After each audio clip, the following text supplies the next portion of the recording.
इस कहानी को जरा ध्यान से सुनिए, क्योंकि यह कहानी आपके जीवन भर काम आएगी। संसार के मोह माया में जो फंस गया, जिसने अपनी बुद्धि का इस्तेमाल नहीं किया, वह व्यक्ति जो समय पर अच्छे कर्म नहीं करता और बुरे कामों में जुट जाता है, वह आने वाले समय में बड़े दुखों का सामना कर सकता है, क्योंकि उसके बुरे कर्म ही उसके दुखों का कारण बनेंगे। इसलिए आप सभी इस संसार की मोह माया अर्थात इच्छा, लालच, क्रोध इत्यादि को ध्यान पूर्वक देखते हुए अपने कर्म करें। इतना कहकर महात्मा बुद्ध ने अपना उपदेश समाप्त किया और वहां से चले गए।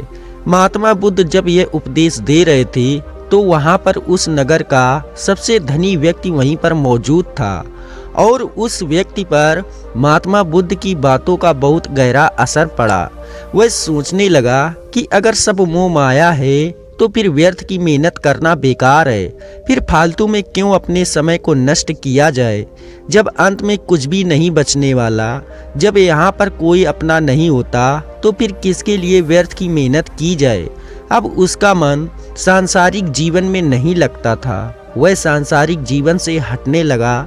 अब उसे अपना सब कुछ किया हुआ व्यर्थ नजर आने लगा था। देखते ही देखते कुछ ही सालों में उसका सारा व्यापार चौपट होने लगा था। उस धनी व्यापारी के परिवार के सभी सदस्य उसे इस तरह से देखकर बहुत चिंतित रहने लगे थे और जब भी कोई उससे बात करने की कोशिश करता था तो वह धनी व्यापारी एक ही बात कहता, ये धन दौलत तो सब बेकार की चीजें हैं, ये सब तो मोह माया है, सब बेकार है, भला हम रिश्ते निभाकर क्या करेंगे, यह सब तो मोह माया है। जीवन तो केवल एक ही है और वह है मुक्ति। अब तो केवल उसी की आस है, उसी की प्यास है। मैं इतना समझ चुका हूँ कि अब से जो भी होगा वह सब अच्छा होगा। अब से उसने व्यापार पर भी ध्यान देना बिल्कुल बंद कर दिया था और देखते ही देखते वह धनी व्यापारी उस नगर का सबसे गरीब व्यक्ति बन चुका था। वह पूरी तरह से निर्धन हो चुका था, उसका सब कुछ बर्बाद हो चुका था। एक दिन जब उसके घर में खाने के लिए कुछ नहीं बचा तो उसने अपने आप से कहा, यह मैंने क्या कर दिया, सब कुछ तो बहुत अच्छा चल रहा था, लेकिन मैंने अपने हाथों ही सब कुछ बर्बाद कर दिया। आज मेरे परिवार का हर एक सदस्य भूखा है, उनके पास खाने के लिए कुछ नहीं है और मैं उनके लिए कुछ नहीं कर पा रहा हूँ। वह यह सब सोच ही रहा था कि तभी उसे याद आया कि उसने महात्मा बुद्ध की बातों में आकर अपना जीवन बर्बाद कर लिया। ना तो उसे मुक्ति मिली और ना ही सुकून। अब तो भोजन के लिए भी हर रोज मरना पड़ता है, हर रोज मेहनत करनी पड़ती है, तब जाकर मेरे परिवार को 2 वक्त की रोटी मिल पाती है। अपने परिवार की इस तरह से बुरी हालत देखकर उससे रहा नहीं गया। वह बहुत चिंतित रहने लगा था। तब उसके मन में ख्याल आया कि वह अब किससे मदद मांगेगा, आखिर अब उसका साथ कौन देगा। तभी उसे याद आया कि उसे महात्मा बुद्ध के पास ही जाना चाहिए, क्योंकि बुद्ध के कारण आज उसकी यह हालत हुई है। उसके हालात के जिम्मेदार तो वही है। मैं तो सीधा सीधा अपने मार्ग पर जा रहा था, लगातार अपने व्यापार में उन्नति कर रहा था, लेकिन जब से मैंने उनकी बातें सुनी तब से मेरा मन विचलित हो गया। उनकी फालतू बातों में आकर मैंने अपना सब कुछ बर्बाद कर लिया। मेरे हालात के जिम्मेदार तो वही है, इसलिए मुझे उनके पास ही जाना होगा। अपने मन में क्रोध लिए 2 दिनों की लंबी यात्रा करके वह महात्मा बुद्ध के पास पहुंचा और क्रोध में आकर महात्मा बुद्ध से कहता है, हे बुद्ध, आपको कोई ज्ञान नहीं है, आपने सत्य की प्राप्ति की है, आप तो केवल भोले भाले लोगों को फंसाना जानते हैं, अपनी चिकनी चुपड़ी बातों में उन्हें बहलाना जानते हैं। आप लोगों के सीधेपन का फायदा उठाकर अपनी प्रसिद्धि और अपनी प्रशंसा करवाते हैं। आप हमें ऐसे सपने दिखाते हैं जो कभी पूरे नहीं होते। मैं भी ऐसा ही एक सीधा साधा व्यक्ति था और मैं उस नगर का सबसे बड़ा धनी व्यक्ति था। आपसे मिलने से पहले सब कुछ ठीक चल रहा था, मेरे पास धन की कोई कमी नहीं थी, सारे ऐशो आराम थे, सारी सुख सुविधाएं थी। लेकिन जब से मैंने आपका उपदेश सुना, मैं आपसे इतना प्रभावित हो गया कि मैंने आपकी बातों को ही मानना शुरू कर दिया और वह सारी चीज़ें छोड़ दी जो मुझे सांसारिक जीवन से जोड़ती थी। अर्थात संसार की सारी मोह माया मैंने त्याग दी और आज देखिए आपकी वजह से मेरा पूरा परिवार भिखारी बन चुका है। वह छोटी सी कुटिया में रहता है, यहाँ तक कि रोज के खाने के लिए भी नहीं है। आपकी वजह से मैं पूरी तरह से बर्बाद हो चुका हूँ। उस व्यक्ति के इतना कहने के बाद महात्मा बुद्ध शांति से मुस्कुराते हुए उस व्यक्ति से कहते हैं, आखिर तुम्हारे साथ क्या हुआ है और तुमने मेरी बातों का क्या मतलब निकाला।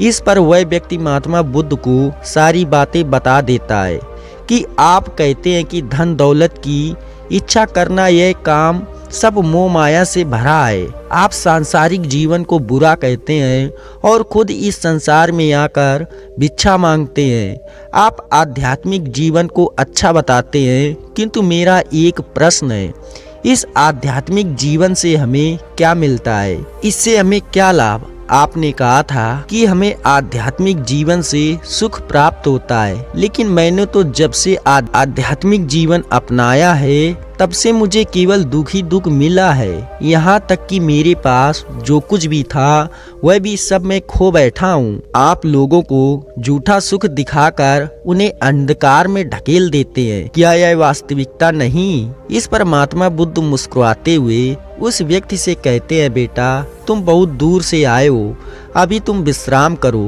रात को आकर मैं तुम्हें तुम्हारे सभी प्रश्नों का जवाब दे दूंगा। पहले तो उस व्यक्ति ने इनकार किया, लेकिन महात्मा बुद्ध के आग्रह पर वह व्यक्ति महात्मा बुद्ध की बात मान गया और आश्रम में जाकर विश्राम करने लगा।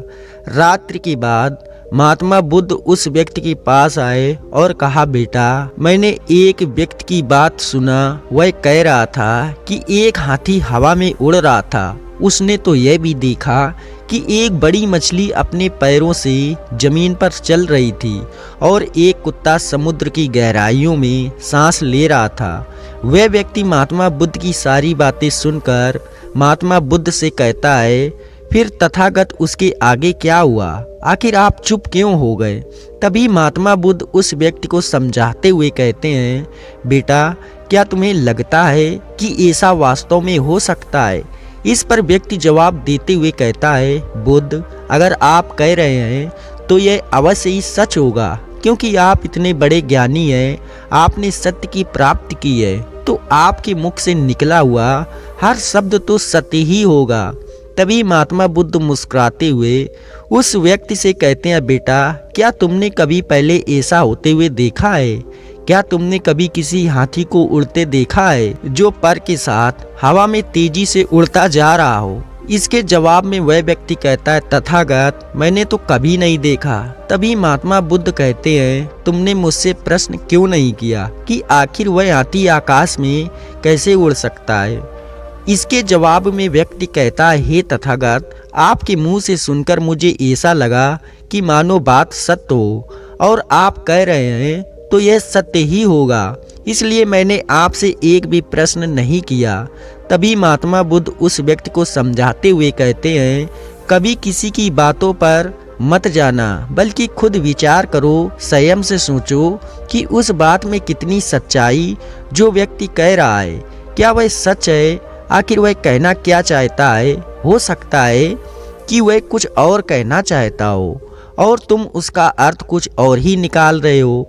कम से कम तुम्हें एक बार प्रश्न करके यह समझना तो चाहिए कि आखिर वह कहना क्या चाहता है।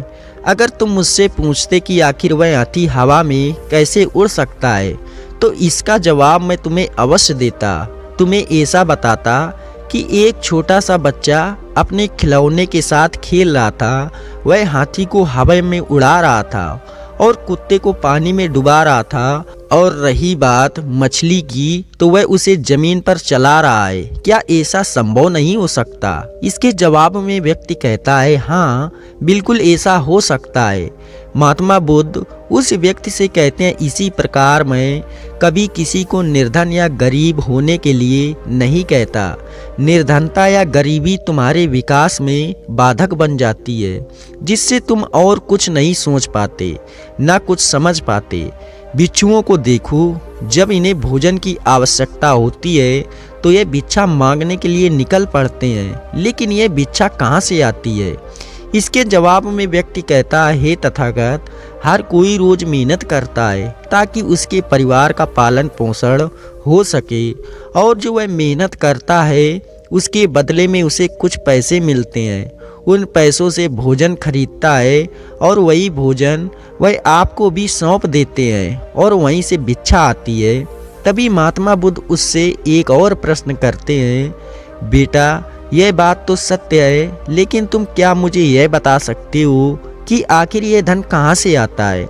इसका जवाब देते हुए व्यक्ति कहता है, तथागत, धन तो सभी लोग अर्जित करते हैं, सभी कमाते हैं।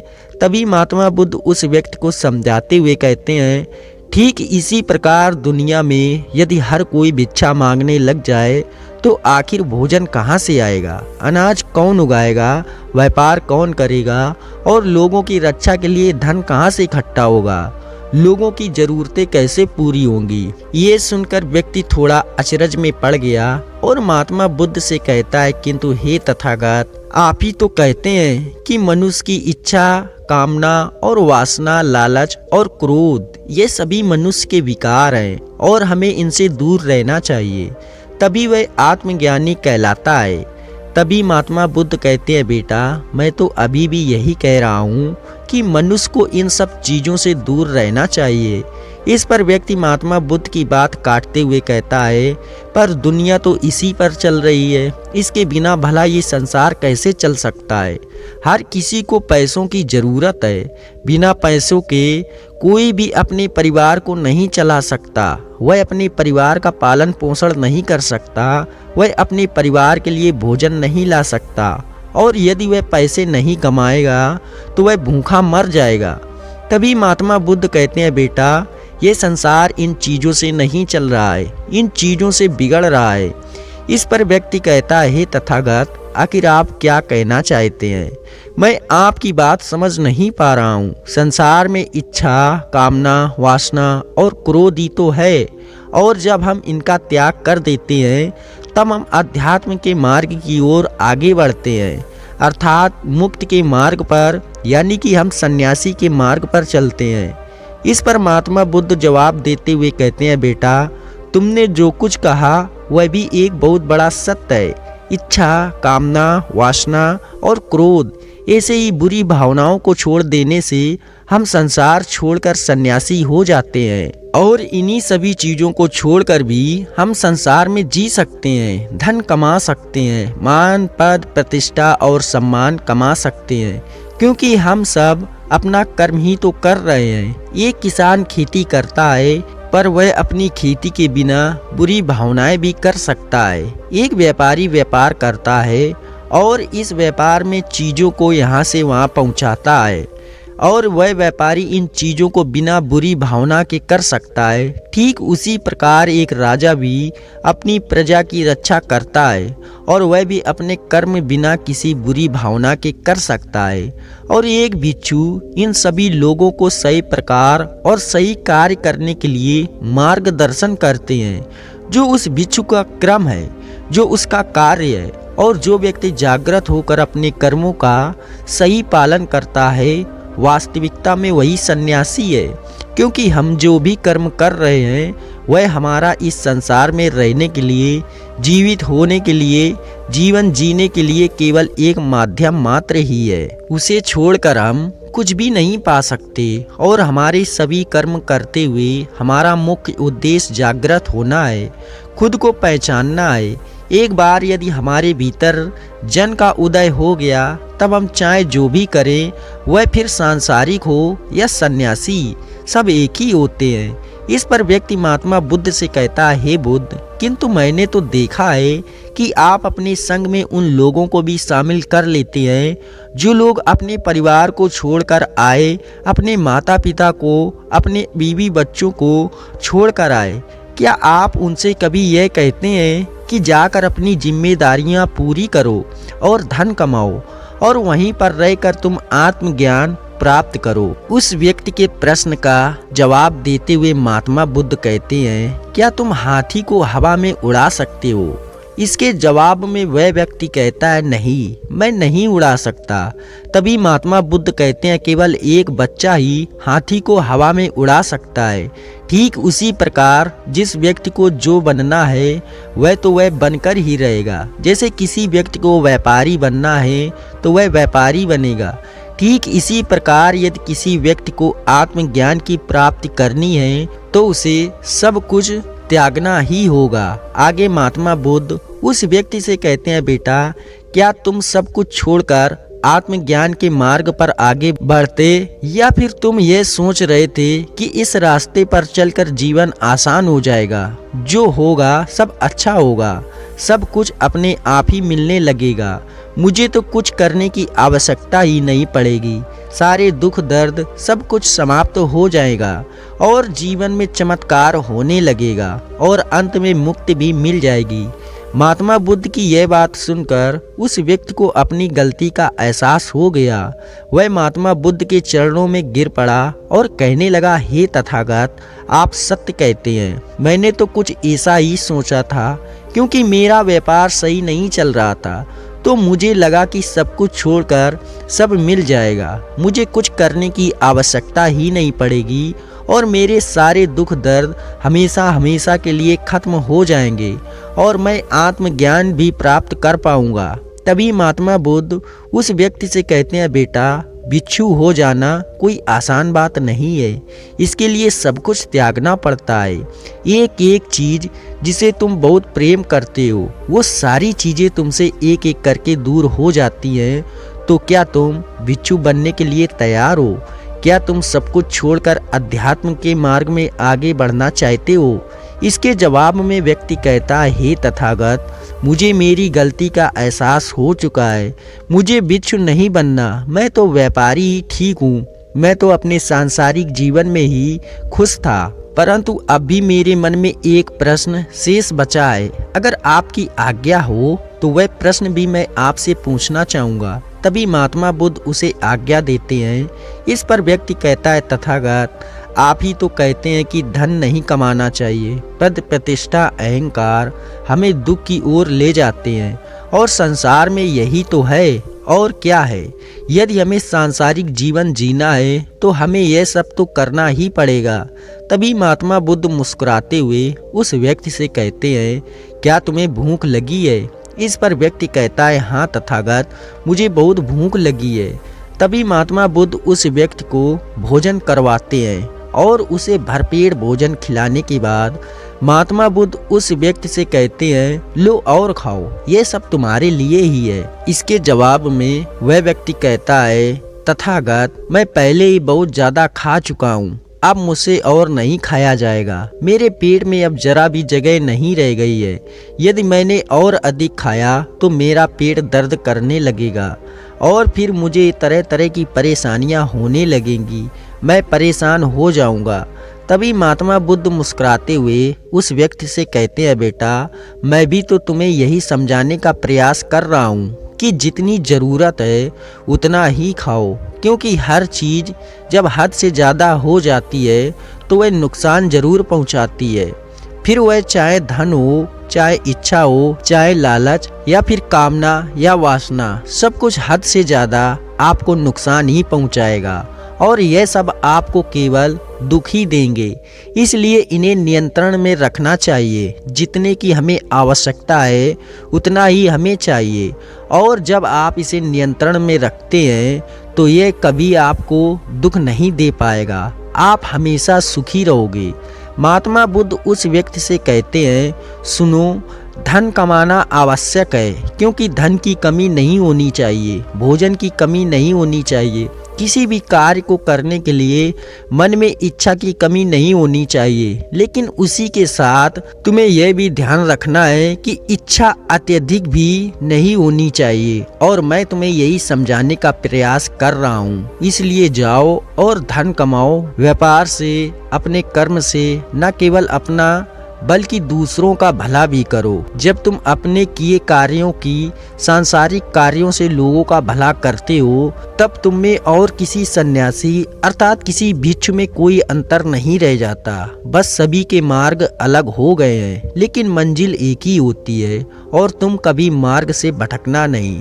तुम लोगों की संग में रहना जो तुम्हें अपने आत्मज्ञान के सीधे मार्ग पर ले चले, जो सांसारिक जीवन से हटकर नए जीवन में प्रवेश करवाए, क्योंकि वे लोग बुराइयों से लड़ने में तुम्हारी मदद करेंगे, तुम्हें ताकत मिलेगी और तुम लगातार बिना विचलित हुए अध्यात्म के मार्ग पर लगातार आगे बढ़ते चले जाओगे। इतना कहकर महात्मा बुद्ध शांत हो गए। वह व्यक्ति महात्मा बुद्ध को प्रणाम करके कहता है, हे तथागत, आपकी शिक्षा यह तो अलग है। आप जो कहते हैं उसके पीछे का अर्थ कुछ अलग ही होता है, बहुत सीधा और सरल, लेकिन हम उसे समझ नहीं पाते।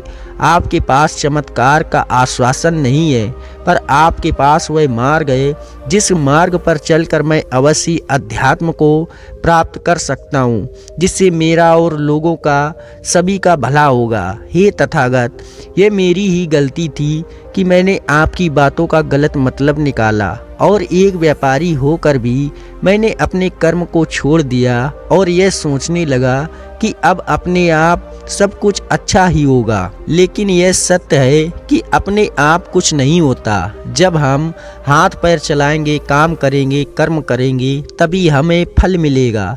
जब हम हाथ पैर मारना छोड़ते हैं तो नदी का बहाव हमें अपने साथ बहाकर ले चला जाता है और तब हमारे हाथों में कुछ नहीं रह जाता। और यही मेरे साथ भी हुआ है। तथागत, आज से मैं आपको वचन देता हूँ कि मैं अपना कर्म पूरी ईमानदारी के साथ करूँगा।